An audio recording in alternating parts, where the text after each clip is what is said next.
ৰাজনীতি কূটনীতি পেটকুলি পৰা ধৰিলে অসমত নাই কি অ' খেল আমি মলসুৰী বাৰ্থডে আছিলে। কাৰ বাৰ্থডে আছিলে? মা ভৌ অ' কি খোৱালা?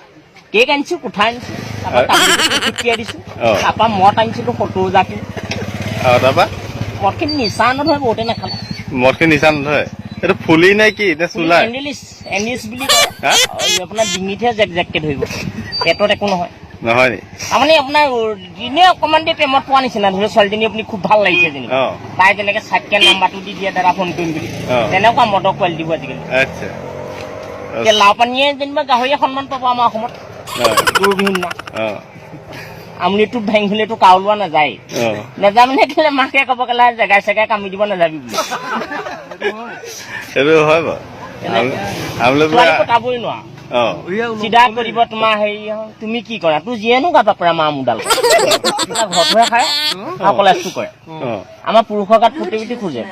আমি সংন গোটৰ ধাৰা হলেও মেগজিন চলাম, কালি টিকা বিষ হ'ব দিল্লীলৈ লৈ যাম, প্লাষ্টিকৰ টিকা লগাই হে প্লাষ্টিকৰ টিকাও পায় নি?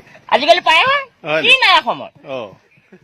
নাইকিয়া কি আছে? ৰাজনীতি কূটনীতি পেটকুলি পৰা ধৰিলে অসমত নাই কি অ' খেল আমি মলসুৰীটাহে ঘূৰি ফুৰিছো ইয়াত।